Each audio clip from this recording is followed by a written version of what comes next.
Mateo capítulo 5, el verso 1, dice: viendo la multitud, subió al monte, y sentándose vinieron a él sus discípulos. Y abriendo su boca les enseñaba diciendo: bienaventurados los pobres en espíritu, porque de ellos es el reino de los cielos. Bienaventurados los que lloran, porque ellos recibirán consolación. Bienaventurados los mansos, porque ellos recibirán la tierra por heredad. Yo entiendo que entre más nosotros podamos escuchar la palabra de Dios, en algunos aspectos nos va a llevar a finalmente agarrarlo. Y yo creo que una de las necesidades que tenemos como iglesia y como cuerpo de Cristo en esta nación es entender el Sermón del Monte, que es una palabra que parece sencilla, pero en realidad es una palabra que va en contra de todo un sistema, de todo lo que nos enseñaron desde nuestra infancia. Nos enseñaron a ver la vida de una forma, a reaccionar ante las situaciones de una manera. Y cuando venimos a los pies del Señor, comenzamos a entrar en un conflicto interno, donde puede ser que lo que escuche asiente y diga así es, pero dentro de uno se mueven una serie de elementos que parece que, a pesar de que sabiendo qué es lo bueno, termina dominándonos aquello que se mueve dentro de nosotros, que ha estado establecido por mucho tiempo y que no hemos logrado superar. Y al final de eso se trata la vida del creyente. Y esto usted lo va a ver manifestado en su familia, lo va a ver manifestado en su trabajo, en su negocio, en su vida dentro del cuerpo de Cristo o de la iglesia, que estamos en una lucha. Ahora, cuando Jesús dice bienaventurados los mansos, yo creo que le estaba hablando a personas que no sabían lo que era mansedumbre. Usted y yo no nacimos mansos. Yo de manso no tenía absolutamente nada, y usted tampoco. No me venga de que usted era un hombre manso, porque a lo mejor cuando usted se refiere a usted mismo como manso, no entiende el concepto de lo que significa. Pero cuando está hablando manso, en el original está diciendo una disposición tranquila.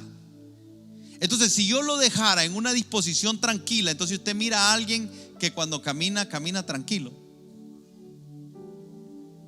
que cuando habla tranquilo, que cuando come tranquilo, que cuando trabaja tranquilo.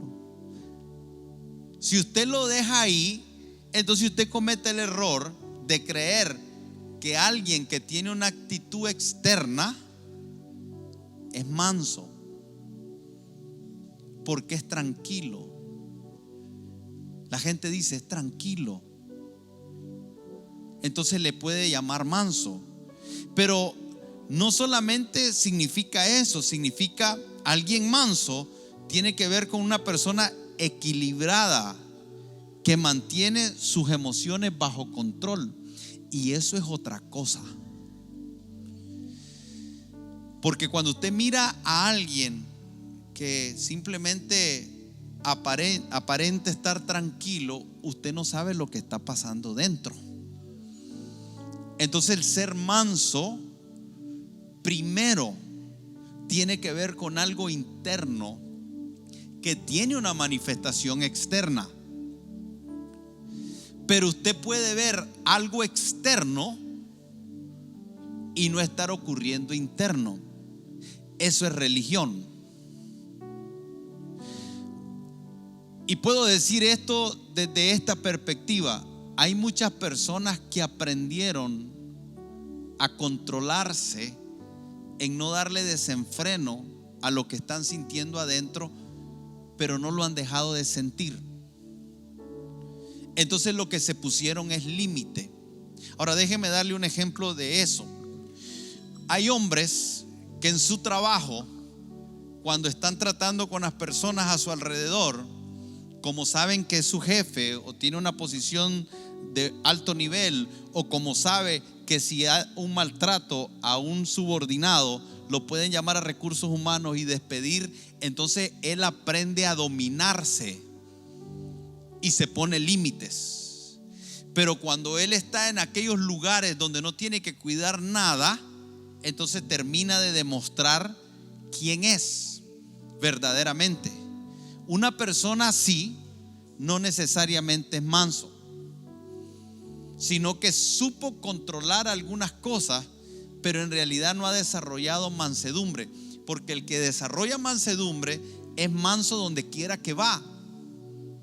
Entonces Jesús le está hablando a religiosos que tenían una apariencia, que habían aprendido a comportarse, pero que en realidad no habían desarrollado internamente en su carácter algunas virtudes del Espíritu, porque cuando hablamos de mansedumbre es uno de los frutos del Espíritu Santo. O sea que la mansedumbre es un fruto del Espíritu Santo, viene del Espíritu Santo, y es algo que para desarrollarlo, y lo vamos a ver en unos momentos, no lo podemos desarrollar si no es con ayuda del Espíritu Santo. Entonces la mansedumbre no es algo que está naturalmente en el hombre. El hombre sin Cristo no va a desarrollar mansedumbre, porque es un fruto del Espíritu Santo. Entonces cuando nosotros hablamos de alguien manso, estamos hablando de una persona que llega a tener un control de sus emociones, porque está lleno del Espíritu Santo. O sea, no es un control generado desde mí mismo, sino es algo que por causa de mi llenura del Espíritu Santo se me habilita. Entonces el manso es una persona que tiene una actitud conciliadora. Usted va a ver a alguien que es manso, y es alguien que donde hay conflicto, donde hay situaciones difíciles, él lo que va a buscar es cómo conciliar, porque es alguien que está lleno del Espíritu Santo. Alguien manso es humilde, pero cuando hablamos de alguien que no es manso, entonces estamos hablando de una persona conflictiva, problemática, una persona difícil, una persona que llega a darte un grado de peligrosidad, porque en cualquier momento hace algo que termina generando un conflicto. Pero cuando hablamos de manso, no estamos hablando de alguien que es débil, sino de alguien que sabe gobernar bien su espíritu. Entonces, mansedumbre no es sinónimo de debilidad. Por el contrario, es poder bajo control. Usted quiere saber quién es manso, dele poder y vea cómo actúa. Porque cuando no tiene el poder, está sometido. Pero cuando tiene el poder, es cuando verdaderamente él puede manifestar ese estado interno de mansedumbre. Entonces, cuando hablamos de alguien manso, todo lo contrario a un manso es alguien orgulloso. Es alguien que quiere hacer valer su derecho. Y usted tal vez no va a entender esto que acabo de decir hasta más adelante, porque cuando usted dice: pastor, pero yo tengo que hacer valer mi derecho, es mi derecho. Y entonces la pregunta es: ¿a qué se refirió Jesús cuando nos dijo: sean mansos y humildes? Porque yo soy manso y humilde. O sea, sean imitadores de mí, dijo Pablo, como yo soy de Cristo. Y se estaba refiriendo a esa mansedumbre. Entonces, cuando hablamos de manso, lo opuesto es alguien que quiere hacer valer su derecho. Hay derechos que nosotros tenemos que la propia mansedumbre nos puede llevar a renunciar.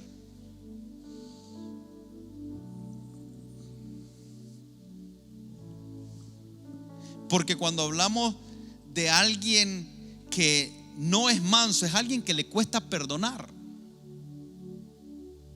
Entonces, cuando usted perdona a alguien, le está cancelando una deuda, y el derecho que usted tenía, usted está renunciando a él. Por eso es que digo que el que no es manso quiere hacer valer su derecho. Y cuando hacemos valer nuestro derecho, entonces nosotros carecemos en muchas ocasiones de la capacidad de perdonar. Y el perdonar es una de las características de alguien que es manso. El manso no es perfecto. El manso no es aquel que no comete errores. El manso no es aquel que en algún momento no se aira, no se enoja, no se ofende. El manso no es aquel que en ningún momento abusa. No, manso es aquel que sabe reconocer cuando se equivoca, que sabe perdonar cuando se le ofende. Manso es aquel que no cae en ser engreído, dominante, que no permite que la amargura se le establezca en el corazón. Entonces, uno puede hablar en esta noche de la ira y podemos hablar de lo que es no ser manso, pero si la mansedumbre yo no nazco con ella, la pregunta importante esta noche es: ¿cómo yo puedo llegar a ser manso? Entiendo lo relevante que es la mansedumbre, porque aquí hay una recompensa, y la recompensa es que dice: bienaventurados, doblemente felices los mansos, porque ellos recibirán por heredad la tierra. ¿Cuántos quieren recibir la herencia que Dios tiene aquí en la tierra para su vida? Si usted no es manso, usted no califica. Hay cosas que son suyas cuando cumplimos el requisito. Hay cosas que usted y yo no tenemos que hacer absolutamente nada. La Biblia dice que somos salvos pero cuando se trata de recibir la recompensa es el resultado de una acción. Si no, no fuese recompensa.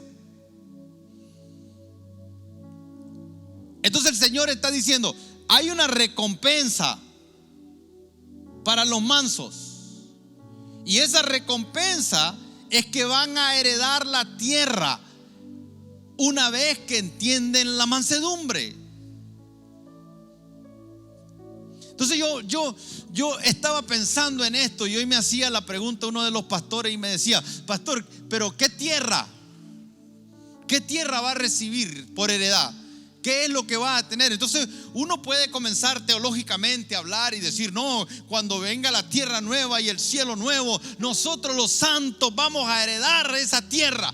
Y yo pudiera decir eso, pero ¿sabe qué? Ese es un problema de la iglesia, que nos volvimos futuristas y quisimos creer que todas las promesas y todas las bendiciones y todo lo que Dios quiere darnos está en un estado futuro. Y perdemos lo que el Señor tiene para nosotros hoy, en el presente. Y hay cosas que Dios tiene para nosotros hoy. Y déjeme decirle algo con toda propiedad y con la convicción profunda en mi corazón: hay personas que están viviendo situaciones que no son la voluntad de Dios. Hay personas que están sin trabajo, que no es el plan de Dios, y están sin trabajo porque no entendieron mansedumbre.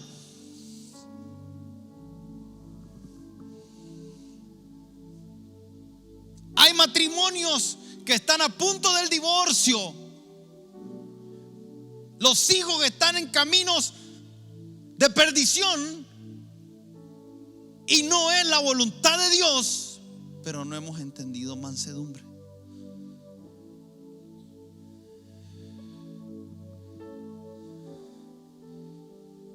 Y no tiene nada que ver con el diablo,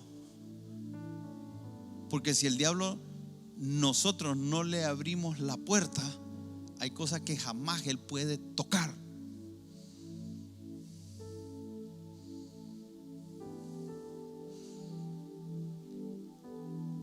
cosas que el diablo jamás tendrá acceso a tu vida a menos que le abramos una puerta.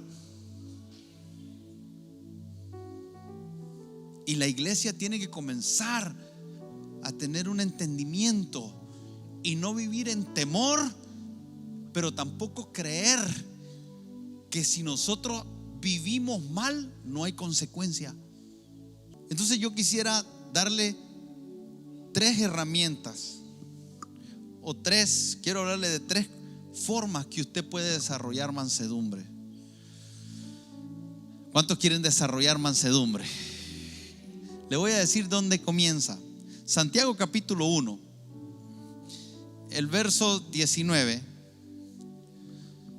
dice: por esto, mis amados hermanos, todo hombre sea pronto, ¿para qué?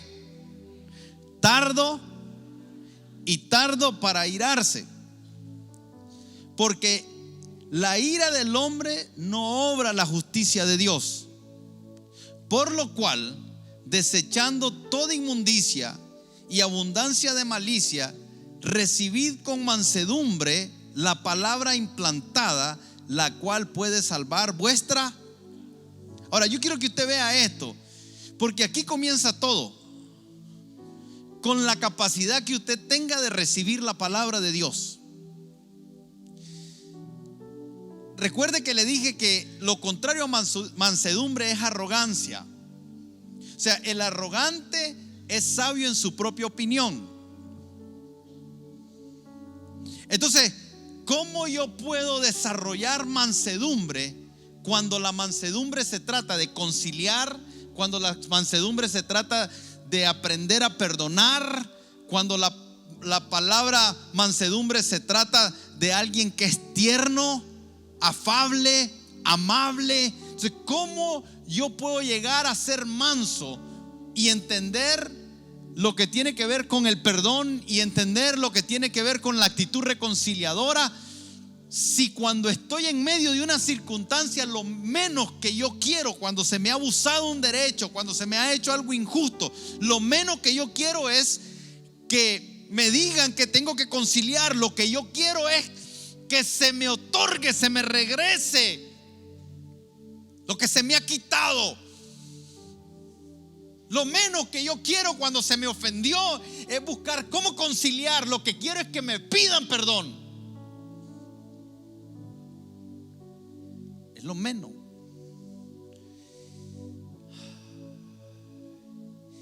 Y entonces, pero nos dice, ¿cómo yo puedo hacer eso? Lo primero que tengo que hacer es ser alguien que puede aprender a recibir la palabra de Dios.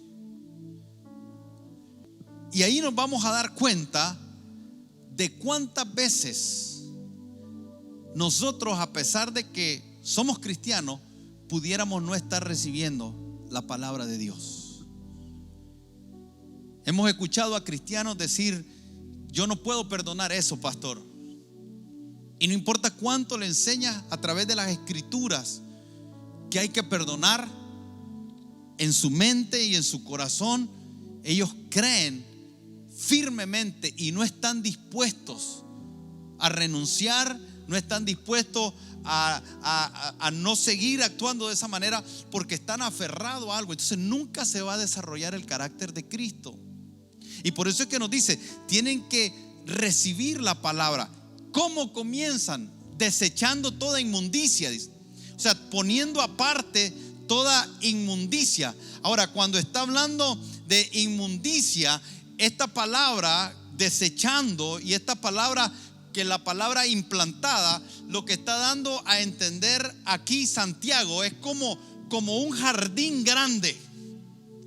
Esa es la idea. Un jardín donde dice hay abundancia de malicia. Esa palabra abundancia de malicia es como cuando hay un terreno donde está puro espino, donde está pura maleza, donde hay todo tipo de hierba mala. Entonces dice él, tienen que aprender a desechar toda esa hierba mala. Esa es la idea. Yo no sé cuántos de ustedes saben de sembrar, cuántos de ustedes entienden lo que estoy diciendo, pero piense un terreno pedregoso, un terreno con espinos, un terreno con basura, con plástico por aquí, con basura de todo tipo por todos lados. Entonces está diciendo Santiago, hay una palabra que quiere ser dada, que quiere ser implantada en ustedes, que quiere ser sembrada, pero lo primero que tiene que ocurrir es que haya una actitud donde tomamos todo aquello que no va a permitir que esa palabra se desarrolle y lo tomamos y lo ponemos aparte. ¿Sabe lo difícil que es eso? Poder entrar a nuestra vida, hacer un análisis de todo aquello que no es considerado bueno, y tiene que ver con el pecado, tiene que ver con actitudes. Entonces el Señor quiere desarrollar en nosotros su carácter, pero no se desarrolla si nosotros no aprendemos a poner aparte eso. Entonces lo que ocurre cuando nosotros no tomamos eso y lo ponemos aparte es que en realidad, por el contrario a recibir la palabra, lo que nosotros nos convertimos es en personas que discutimos con la palabra. Estamos batallando con la palabra, estamos rechazando la palabra. Entonces la palabra de Dios se está predicando, te estamos enseñando los versículos,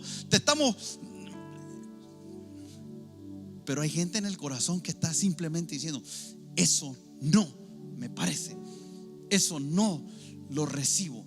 Eso nos lleva a un estado de estancamiento. Entonces tenemos que aprender a recibir la palabra con mansedumbre. Y nadie puede aprender la verdad si está constantemente peleando. En Hechos capítulo 17, el verso 11, hay algo que aquí está hablando Lucas cuando dice: y estos eran más nobles que los que estaban en Tesalónica. ¿Por qué eran más nobles? Y cuando está hablando de nobleza, está hablando de una categoría social, pero está hablando también de una nobleza emocional, y también está hablando de un carácter elevado. Entonces está diciendo, en Tesalónica la gente era más noble, o sea, estaban elevados. Cuando usamos la palabra noble, lo que se nos viene a la mente es un estatus social, pero aquí también está hablando de sentimientos. Pero la definición que nos da ahí mismo la escritura nos dice, pues recibieron la palabra con toda. O sea, la nobleza de la que está hablando de la iglesia de Tesalónica tiene que ver con la actitud solícita con que estaban recibiendo la palabra. Pero oiga lo que dice a continuación: con toda solicitud, escudriñando cada día, ¿qué cosa? Para ver si estas cosas eran así. En otras palabras, hay muchas cosas que está diciendo. O sea, lo que está diciendo, si hay alguien que está rechazando lo que está oyendo, la nobleza está en que tenga el entendimiento de ir a buscar las escrituras todos los días, de tal manera que él pueda comprobar por sí mismo a través de las escrituras que si lo que se está diciendo es así.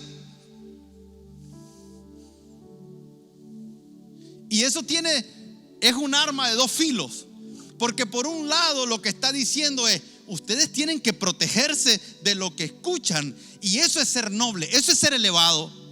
Usted no puede venir aquí y simplemente escuchar lo que yo estoy diciendo y tomarlo como una verdad absoluta sin que usted se garantice que lo que se está enseñando está acorde con las escrituras. Entonces eso va a poner nuestra relación en un lugar saludable. ¿Por qué? Porque el lugar saludable es que usted, cuando me ve a mí o me escucha a mí decir algo, usted no lo toma personal.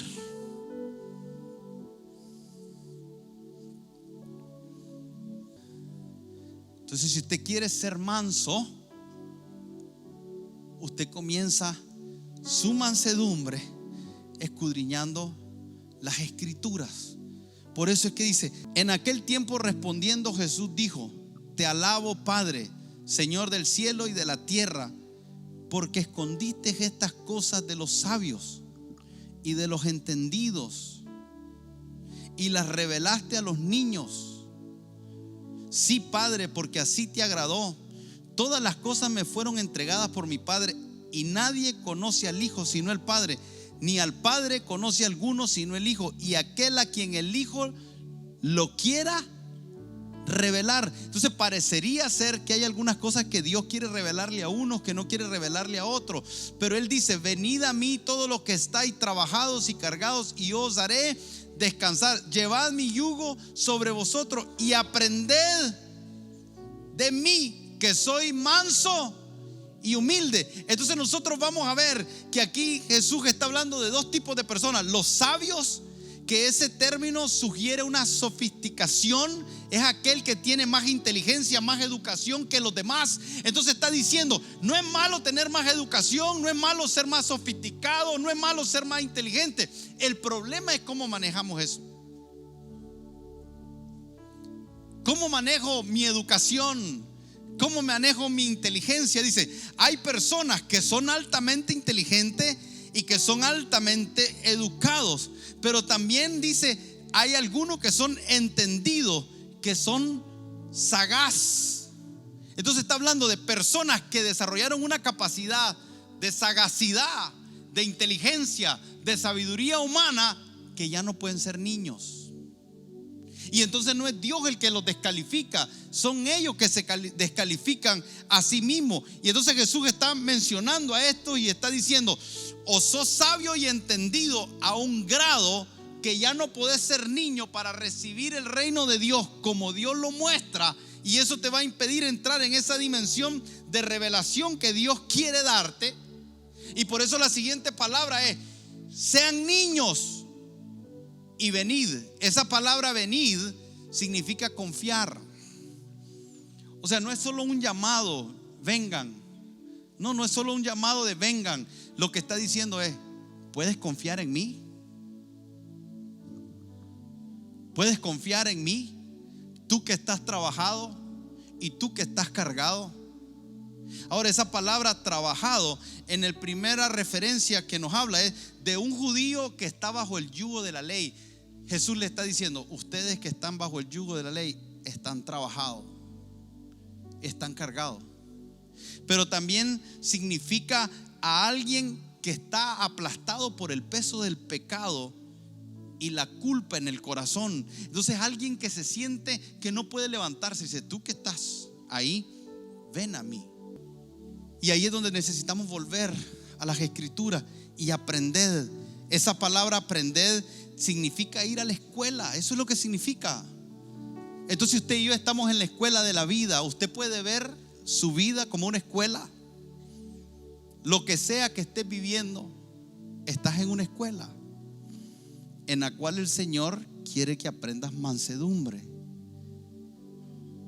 Y si aprendes a confiar en Él, a seguirlo a Él, entonces tu yugo será más fácil y tu carga será más ligera, y Él te va a dar descanso.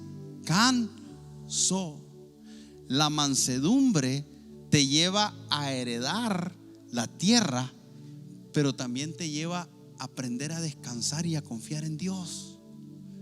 Entonces estamos tratando de conquistar, de lograr, de alcanzar muchas cosas en nuestras propias fuerzas, que tarde o temprano nos vamos a quedar sin fuerza.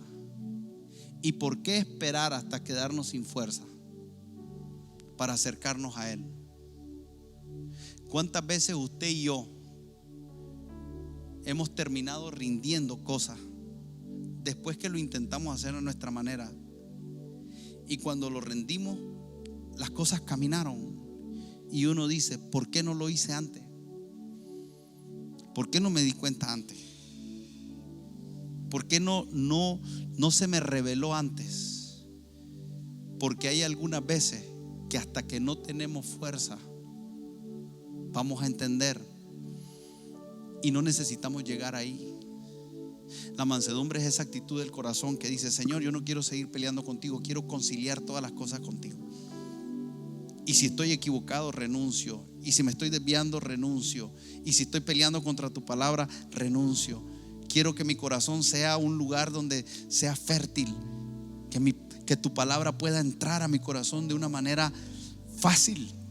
No quiero pelear contigo, no quiero discutir, no quiero permitir que ningún paradigma, ningún concepto, no quiero que las fortalezas mentales que han venido construyéndose a través de años impidan que tú hagas conmigo lo que tú quieres hacer. Y esa es nuestra oración todos los días. Y cada vez que vamos a exponer la palabra, cada vez que vamos a oír la palabra, Señor, dame oídos para oír y ojos para ver.